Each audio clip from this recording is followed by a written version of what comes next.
예수님께서는 모든 성경을, 모든 율법을 두 가지로 나누셨습니다. 첫 번째는 하나님 사랑이고 두 번째는 이웃 사랑입니다. 그리고 다시 예수님께서 한 번 더 압축하셔서 말씀하셨는데 사랑하라 였습니다. 이 사랑하라에는 두 가지 조건이 있었는데 첫 번째는 서로 사랑하라. 두 번째는 내가 너희를 사랑한 것 같이 사랑하라 였습니다. 주님께서 우리를 사랑하신 것 같이 사랑한다라는 것은 죽음조차 각오한 사랑이라는 뜻이라고 말씀드렸습니다. 지난주까지 말씀을 들으신 후에 어떻게 지난 한 주 동안 사랑하셨습니까? 그동안 얼굴도 보기 싫었던 그 사람 한번 사랑해 보기로 작정해 보셨습니까? 다들 멋쩍게만 웃으시고 사랑하셨는지 안 하셨는지 잘 모르겠습니다. 아마 그래도 마음속으로 한 번쯤은 작정해 보셨을 겁니다. 이제 사랑해야지. 내가 그동안 미워하던 그 사람 한번 사랑해 봐야지. 그러면서 옆에 사람 한번 보고 사랑하고 싶은데, 죽음조차 각오한 사랑을 하고 싶은데 사실 그렇게 하기가 참 쉽지 않습니다. 죽음조차 각오한다라는 것은 내 모든 것을 포기해야 되는 것이기 때문에 참 어렵고 힘듭니다. 상상만으로도 어쩌면 이거는 안 돼 라고 생각할 정도로 힘듭니다. 무조건적으로 그렇게 사랑하려고 한번 마음도 먹어봤지만 정말 하기가 쉽지 않습니다. 그렇지 않습니까? 어떻게 생각해 보면 인간으로서는 정말 하기 힘든 사랑을 예수님께서 말씀하신 것은 아닌가, 그런 생각이 들기도 합니다. 그런데 예수님께서는 그런 사랑을 하기를 원하십니다. 여기서 아멘 하셔야 돼요. 예수님께서 하라고 하시니까 우리는 해야 됩니다. 우리가 뭐라고 예수님 말씀에 반기를 들겠습니까? 우리가 뭐라고, 무슨 권세가 있어서 예수님께서 말씀하신 것에 반대하고 그것을 하지 않겠습니까? 예수님께서 하라고 하시니까 하기는 해야 되는데 솔직히 말하면 너무 어렵습니다. 우리가 결코 할 수 없는 사랑을 예수님께서 말씀하신 것이 아닌가, 인간으로서는 감당하기 힘든 사랑을 우리에게 강요하시는 것은 아닌가 라는 생각이 들기도 합니다. 오늘 말씀을 통해서 우리가 어떻게 예수님과 같은 사랑을 할 수 있을지 한번 나눠보기를 원합니다. 오늘 말씀은 사랑장이라고 불리는 고린도전서 13장에서 그 중에서도 가장 많이 알려지고 많이 암송하는 말씀입니다.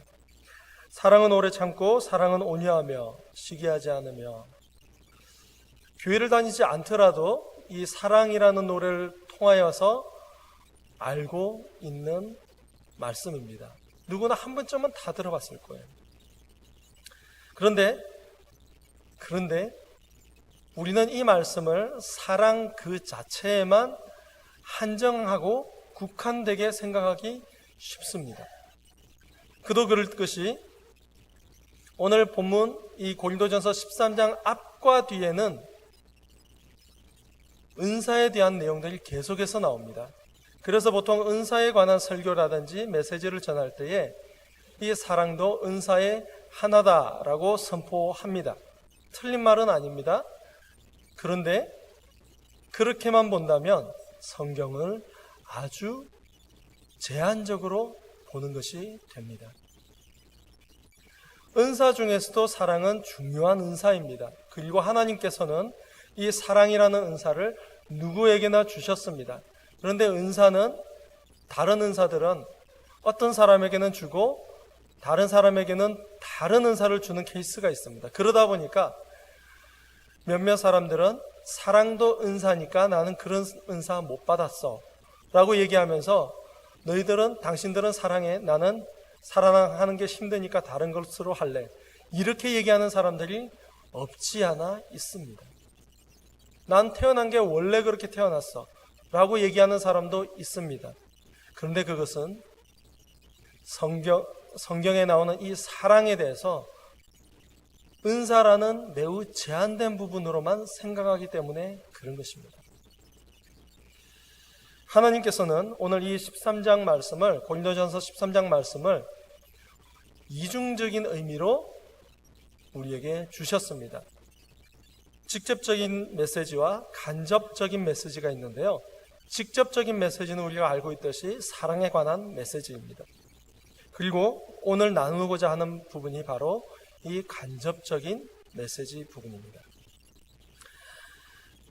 사실 오늘 그 13장 말씀 전체를 읽었어야 됩니다. 그런데 너무 길고 또 이미 잘 아시고 그렇기 때문에 가장 핵심되는 부분만을 읽었습니다. 그런데 1절부터 7절까지 제가 한번 읽어드리도록 하겠습니다.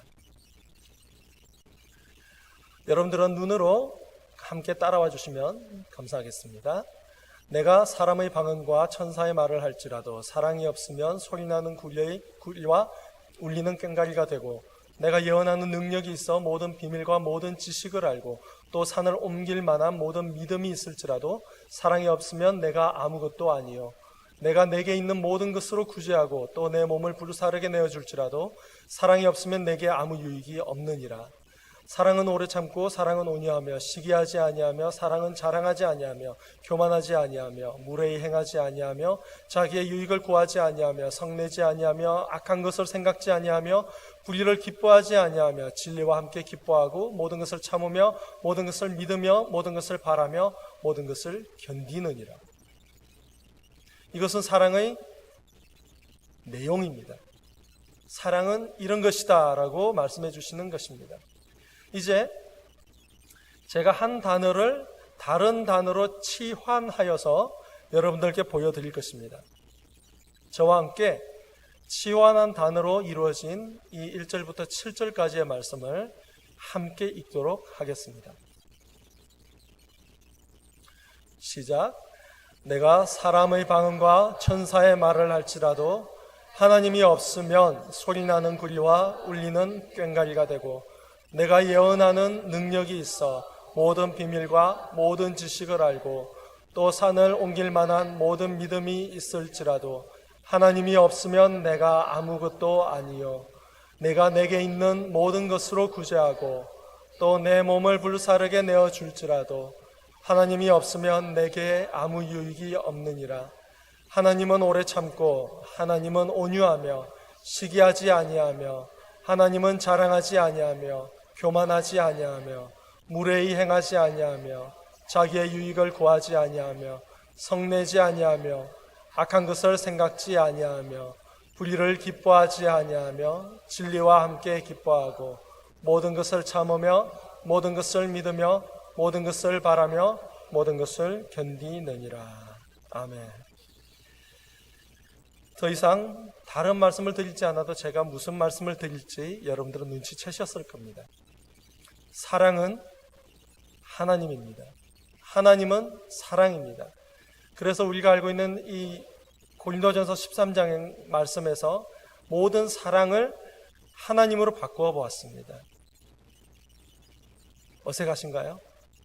이상하신가요? 전혀 그렇지 않을 겁니다. 왜냐하면 사랑은 바로 하나님이시기 때문입니다.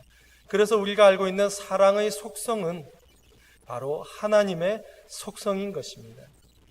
특히 5절부터 보시면 우리말 성경에는 하나님이라는, 사랑이라는 단어가 들어가지 않습니다. 그래서 빨간색이 하나도 없죠. 근데 영어를 한번 보십시다. 영어에 보시면 God, 5절에만 4번이 들어가고요. 6절과 7절에 또한 God 들어갑니다.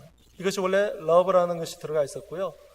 이 모든 것들이 바로 사랑의 속성이며 하나님의 성품이라는 것을 알려주는 것입니다. 우리가 보고 따를 모습이 바로 이런 모습인 것입니다. 우리가 사랑을 실천하기 위해서 어떻게 사랑할까, 어떻게 사랑이라는 모습으로 섬길까라고 고민해 봤을 때 우리는 바로 이 사랑의 성격, 즉 하나님의 품성에 대해서, 성품에 대해서 알고 그대로 따라하는 것이 바로 사랑이라는 것입니다. 하나님께서 우리를 처음에 창조하셨을 때 하나님을 닮게 창조하셨습니다. 그게 누구죠? 아담입니다. 아담은 하나님과 거의 똑같이 창조되었습니다. 그리고 우리는 그 아담의 후손들입니다. 우리 역시 하나님의 형상대로 창조되었습니다. 우리 옆에 사람 얼굴을 한번 보실까요? 네, 옆에 사람 얼굴 한번 보세요.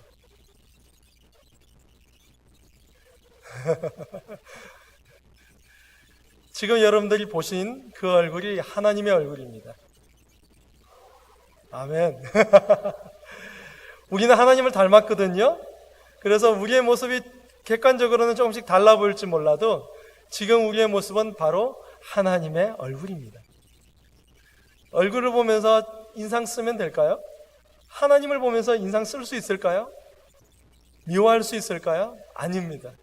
우리가 바로 사랑하는 것이 바로 이런 것입니다. 우리는 하나님과 동일하게까지는 아니죠. 하나님처럼 창조되었기 때문에 특정한 하나님만의 능력을 제외하고는 우리도 동일하게 할 수 있습니다. 그래서 이런 얘기가 있죠. 천사보다 조금 못하게 창조하셨다.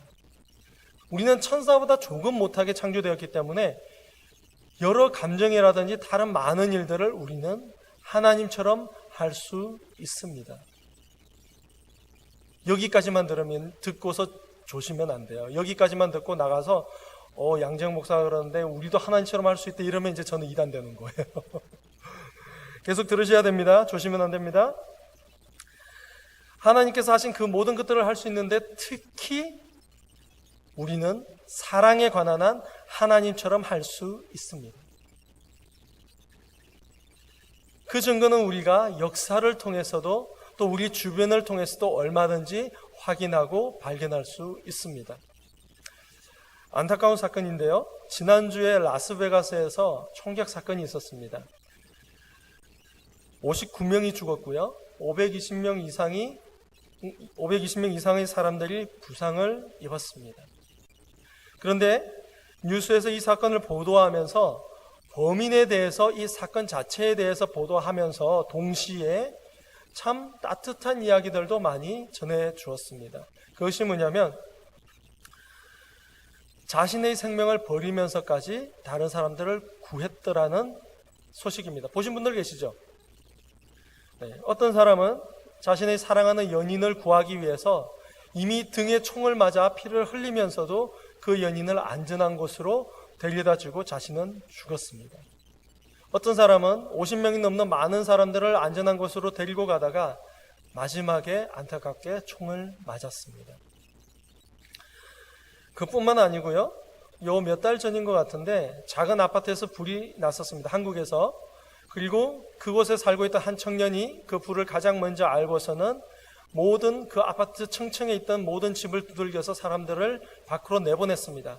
그런데 다른 사람들은 다 살았지만 그 청년은 아쉽게도 질식으로 나오지 못했었습니다. 그래서 많은 사람들이 그 청년을 높여 주었습니다. 한 10년 정도 된 이야기인데요. 일본에서 철로에 떨어진 일본인을 구하려다가 대신은 아니고 함께 죽었지만 그렇게 노력했던 고 이수현 청년에 대해서 올해가 10주년이 되거든요. 그래서 10주년 기념 행사가 있었다라고 그래요. 이 고 이수현 청년에 대한 이 이야기는 지금도 일본인들의 마음속을 흔드는 하나의 이야기입니다. 이 사람들이 어떻게 자신의 목숨을 버리면서까지 사랑할 수 있었을까요? 어떻게 그들은 과감하게 그런 일들을 할 수 있었을까요? 그들은 진정으로 가족을 사랑하고 사람들을 사랑하고 또 자신의 직업을 사랑하던 사람들이었습니다. 아까 처음에 말씀드렸던 사랑하는 연인을 안전한 곳으로 이동하고 죽었다던 그분이 미국 군인이었어요. 그래서 마지막까지 시민을 안전한 곳으로 옮겨야 한다라는 그 목적을 두고 움직였다라고 이야기를 하더라고요. 그렇게 자신에게 내재되어 있던 사랑의 표현으로 마지막에는 목숨까지 포기할 수 있는 사랑을 보여주는 것입니다. 세상 사람들은 그들의 위대한 희생을 추모하고 또 존경을 표합니다. 실상 저들이 자신의 목숨을 포기하면서까지 타인을 구할 수 있었던 것은 이미 우리의 존재가 태초부터 하나님을 닮도록 만들어졌기 때문입니다. 어떤 사람들은 성악설이니 성선설이니 이런 얘기를 하면서 사람은 처음부터 선하다 악하다라고 구분하고 있지만 우리는 성악설을 기본으로 믿습니다. 왜냐하면 죄로 인하여 이미 타락했기 때문입니다. 그럼에도 불구하고 우리는 사랑할 수 있는 존재인 것입니다. 가장 기본적으로 타락하기 이전에 하나님을 닮은 존재로 창조되었기 때문입니다. 우리가 하나님의 모습을 하고 있기 때문인 것입니다.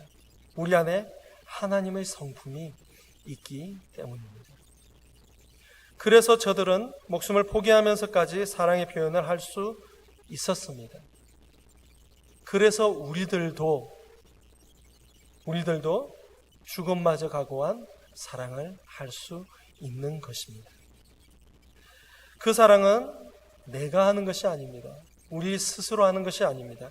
우리 안에서 내재하시고 우리를 도우시는 성령님의 인도하심을 따라 할 수 있는 것입니다. 우리에게는 아무런 힘과 능력이 없습니다. 혹 있다 하더라도 우리 자신의 능력이 아니라 하나님께서 주신 능력이거나 그렇지 않은 존재가 준 능력입니다. 우리에게는 용기조차 없습니다. 쉽게 그렇게 자신의 목숨을 내어놓을 수 없습니다.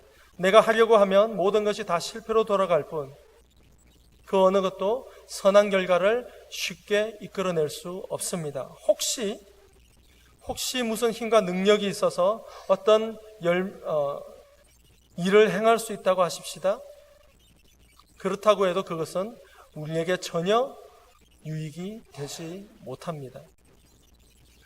성경은 이렇게 얘기하고 있습니다. 내가 사람의 방언과 천사의 말을 할지라도 하나님이 없으면 소리나는 구리와 울리는 꽹과리가 되고 내가 예언하는 능력이 있어 모든 비밀과 모든 지식을 알고 산을 옮길 만한 모든 믿음이 있을지라도 하나님이 없으면 내가 아무것도 아니요 내게 있는 모든 것으로 구제하고 내 몸을 불사르게 내어줄지라도 하나님이 없으면 그 사랑이 없으면 아무 유익이 없느니라.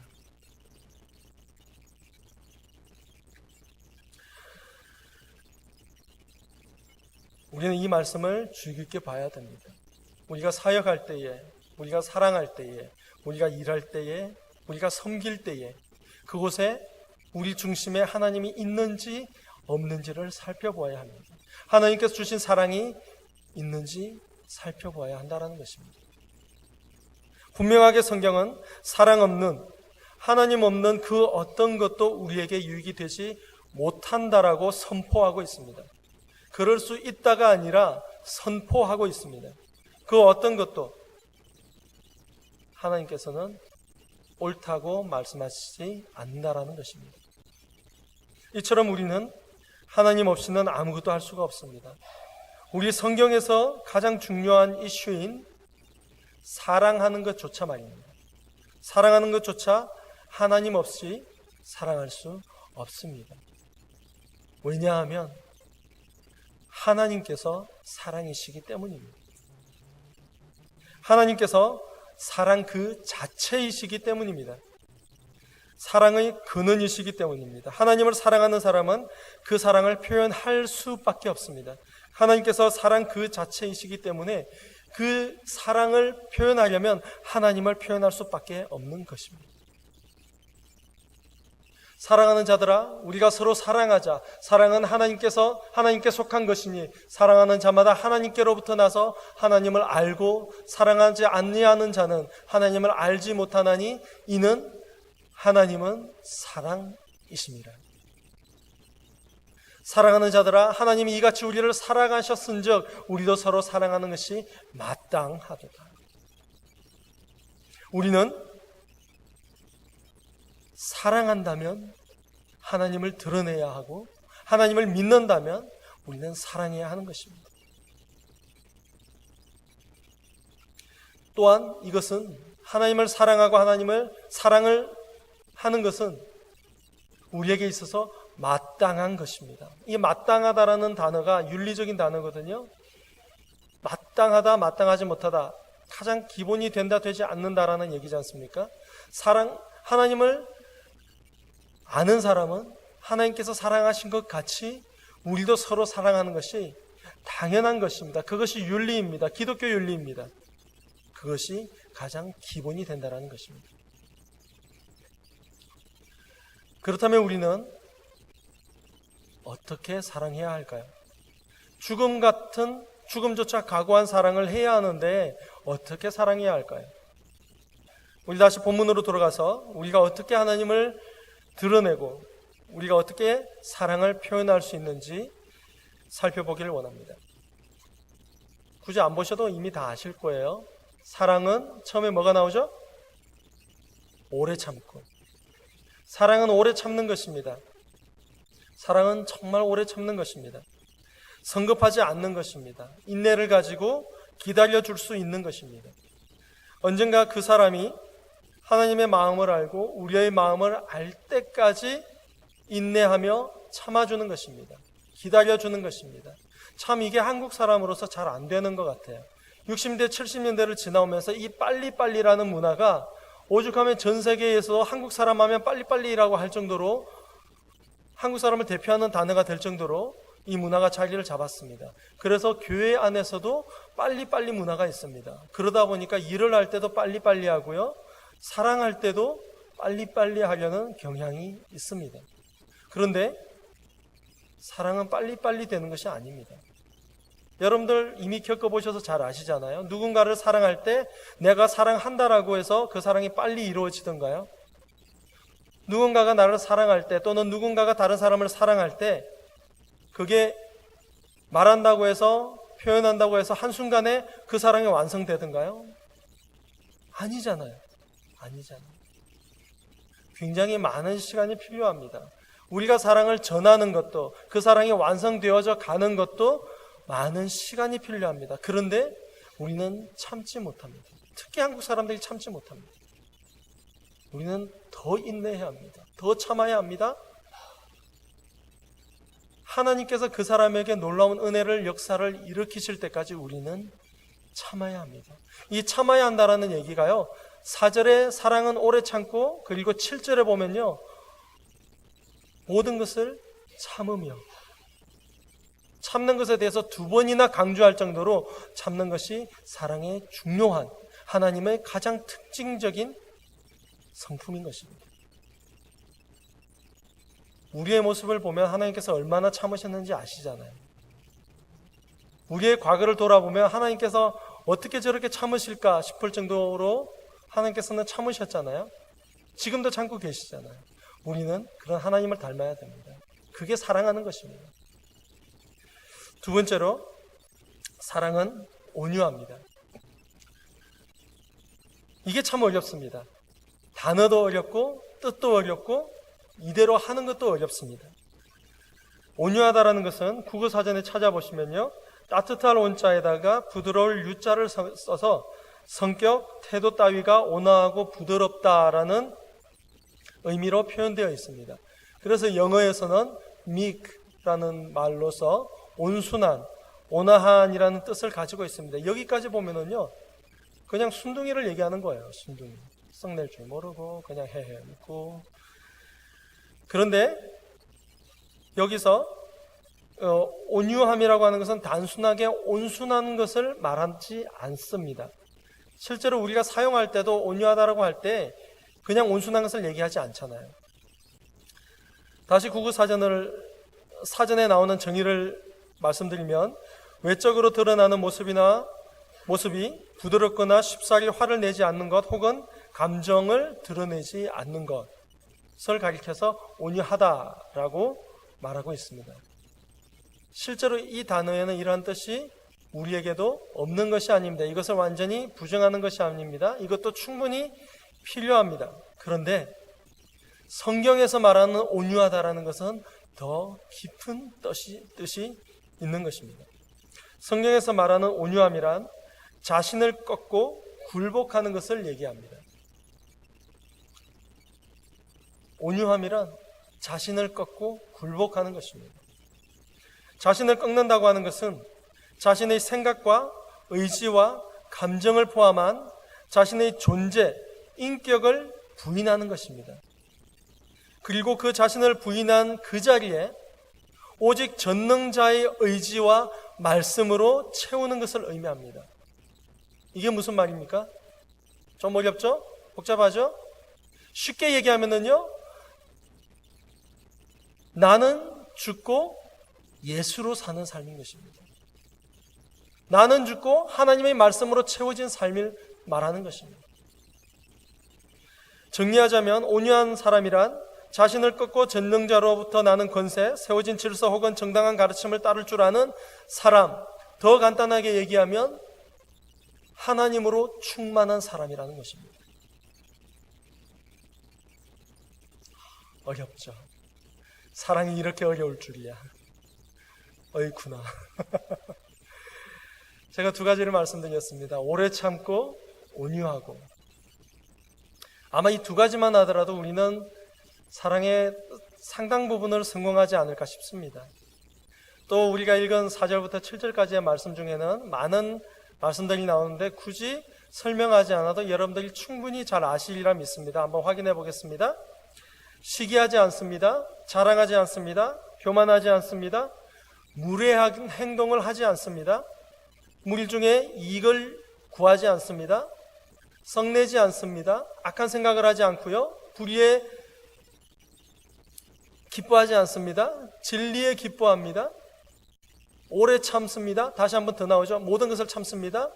모든 것을 하나님을 믿습니다. 바랍니다. 그리고 견딥니다.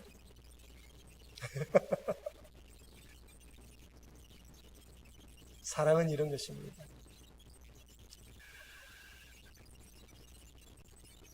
사실 여기쯤 되면 이제 저는 무슨 예상을 했냐면요, 여러분들이 아유 이럴 줄 알았어요. 생각보다 사랑은 우리가 생각할 때 어렵습니다. 힘듭니다. 다시 봐도 어렵습니다. 차라리 몰랐으면 좋았을 것을 아니까 더 어렵습니다. 죽는 것보다 쉬운 것 같긴 합니다. 그런데 어렵습니다. 어쩌다가 한두 개는 할 수 있을지 모르겠는데 항상 그러는 것은 정말 힘들 것 같습니다. 그렇지 않습니까? 그러나 우리가 하나님을 의지하면 어렵지 않습니다. 온유한 사람이 어떤 사람이라고 그랬죠? 하나님으로 충만한 사람. 온유해지면, 하나님으로 충만해지면 어렵지 않습니다. 하나님의 성품을 닮으면 어렵지 않습니다. 성경을 통해서, 예수님을 통해서 또 하나님께서 어떻게 우리를 사랑하셨는지 보여주셨지 않습니까? 일부러 사전적인 정의가 무엇이고 성경에서는 이렇게 얘기하고 이것을 따져가면서 사랑을 배우는 것이 아니라 우리 삶에 이미 보여주신 하나님께서 오래 참으시고 온유하셨던 그 모든 모습들을 우리가 기억하고 그것들을 하나씩 닮아가는 것입니다. 그것이 우리가 이 사랑을 살아내는 것입니다. 한번 생각해 보십시오. 적게는 1, 2년에서 많게는 수십 년에 이르기까지 우리들은 하나님의 사랑을 받아오셨지 않습니까? 그냥 탁 생각만 해도 그때는 정말 하나님의 은혜였어 라고 생각하는 순간들이 있지 않습니까? 바로 그 순간들을 기억하시는 겁니다. 그때 하나님께서 나에게 보여주신 그 사랑의 감정들, 때로는 질책으로, 때로는 사랑함으로, 때로는 기다리심으로, 때로는 앞서가심으로 우리에게 보여주신 그 사랑의 모습들을 우리가 닮아가는 것입니다. 하나씩 해나가는 겁니다. 하나님께서 나에게 보여주신 그 모습 그대로만 우리가 따라가면 되는 것입니다. 생각보다 어렵지 않죠. 사랑하는 사람은 예전의 모습과 지금의 모습이 다를 수밖에 없습니다. 사랑하기 전과 사랑한 후는 달라질 수밖에 없습니다. 하나님의 사랑을 알지 못할 때는요, 어린아이처럼 자신만을 생각합니다. 11절 말씀을 보시면 어릴 때와 장성한 때가 나옵니다. 어릴 때는 하나님의 사랑을 알지 못하는 때입니다. 그때는 말하는 것이, 깨닫는 것이, 생각하는 것이 어린아이와 같다라고 그래요. 어린아이들은요, 눈앞에 보이는 것만 봅니다. 자신만을 생각합니다. 그런데 장성한 사람은요, 하나님의 사랑을 알고 그대로 살아내는 사람입니다. 그래서 장성한 이후에는 어린아이처럼 생각하지 않는다라고 말하는 것입니다. 여러분들이 지금 20대, 30대, 40대를 넘어서 10대 또는 10대 이하의 아이처럼 행동하시는 분은 없잖아요. 우리가 바로 하나님의 사랑을 살아내면서 바로 이런 장성한 사람처럼 살아가야 한다라는 것입니다. 어린아이들은 사랑을 받기만 합니다. 장성한 사람은 줄 아는 사람인 것입니다. 우리가 하나님처럼, 예수님처럼 사랑하기를 원한다면 하나님께서는 우리의 성품을 바꾸어 주십니다. 믿으십니까? 여기서 중요한 것은 우리가 먼저 결단해야 한다는 겁니다. 우리가 원하지 않더라도 하나님께서는 얼마든지 우리를 변화시킬 수 있으십니다. 그런데 하나님께서는 우리에게 자유의지를 주셨고 우리에게 선택할 수 있는 권리를 주셨습니다. 그래서 우리가 하나님을 선택하고 하나님의 사랑을 선택할 수 있는 것입니다. 그리고 우리가 하나님을 선택하고 그 사랑을 선택할 때에 하나님께서는 우리 안에 있는 또 다른 우리의 모습을 변화시켜 주십니다. 그 증거가 여기 있지 않습니까? 저희 와이프는 알아요. 이 사람이 예전에 어땠는지. 우리는 하나님께서 우리 안에 이루시는 역사를, 그 사랑의 역사를 보아야 됩니다. 때로는 짧은 시간 동안, 때로는 긴 시간 동안 우리를 변화시킵니다. 우리는 그 시간 동안 하나님께서 어떻게 우리를 변화시키시고 우리 안에 어떻게 사랑으로 역사하시는지를 바라보아야 합니다. 그리고 그대로 따라가야 합니다. 그것이 우리가 사랑을 배우고 하나님의 성품을 담는 길인 것입니다.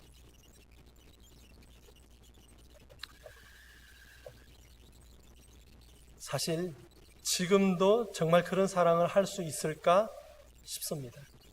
그렇지 않습니까? 분명히 사랑을 느꼈고 그런 사랑 충분히 기억이 나기도 하지만 과연 그대로 살아낼 수 있을까 의심되기도 합니다.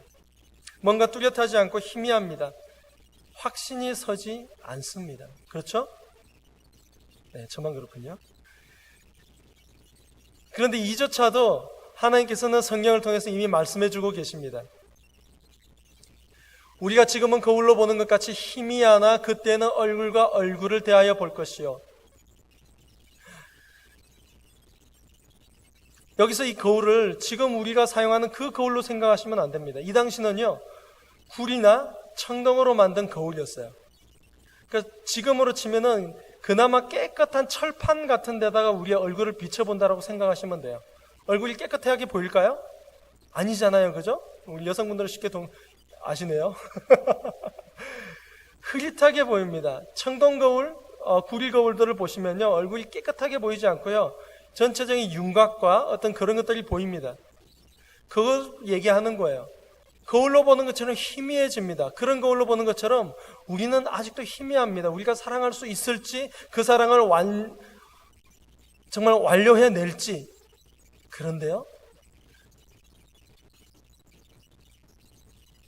하나님께서 함께 하시고 하나님께서 우리에게 보여주신 모습대로 하나씩 하나씩 살아가고 살아내다 보면 언젠가는 우리가 마치 얼굴과 얼굴을 마주하는 것처럼 하나님을 보게 될 것입니다.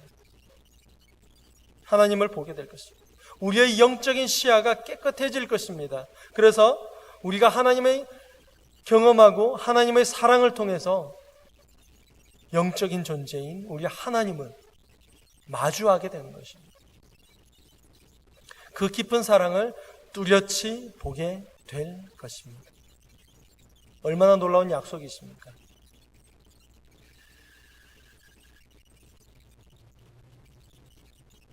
작곡가 윤상 씨라고 있습니다. 예전에 가수였고요. 아마 기억하시는 분 계실지 모르겠는데 이분이 작곡한 옛날 가요, 옛날이라고 해도 그렇게 오래된 건 아닙니다만 옛날 가요 중에 한 걸음 더라는 가요가 있었습니다. 혹시 기억나시는 분 계세요? 한 걸음 더 천천히 간다 해도 그리 늦는 것은 아냐. 이 세상도 사람들 얘기처럼 복잡하지만은 않아. 그 당시 바쁘게 돌아가는 세상을 비유하면서 불렀던 노래였어요. 그런데 우리의 영적 세계도 생각보다 복잡하지 않습니다. 우리가 성경을 보면 똑같고 계명도 많고 율법도 되게 많아 보이고 해야 할 것도 하지 말아야 될 것도 굉장히 많아 보이지만 우리가 하나님께서 보여주신 그 길을 따라서 그 사랑을 따라서 하나씩 하나씩 해나간다면 우리가 보는 영적 세계는 너무 단순해질 것입니다. 매우 단순해질 것입니다. 그리고 그 길을 걷는 우리에게 있어서 하나님의 사랑은 언젠가 풍성하게 우리가 살아내고 있음을 발견하게 될 것입니다. 결론을 내겠습니다. 이제 바로 옆에 있는 사람을 사랑하십시다. 바로 옆에 있는 사람부터, 가장 가까이 있는 사람부터 사랑해 보도록 하십시다. 그 사람에 대해서 우리도 하나님처럼 참고 믿고 견디어 보십시다. 한 사람씩, 한 가지씩, 한 걸음씩 우리 삶에 이식해 나갈 때에 우리는 진정으로 하나님을 닮은, 예수님의 사랑을 닮는, 또한 죽음조차 각오한 사랑을 하는 그런 하나님의 자녀가 될 것입니다. 그래서 고린도전서 13장에 나오는 하나님의 사랑을 하나씩 하나씩 삶으로 살아내는 저와 여러분들이 되시기를 주님의 이름으로 간절히 축원드립니다.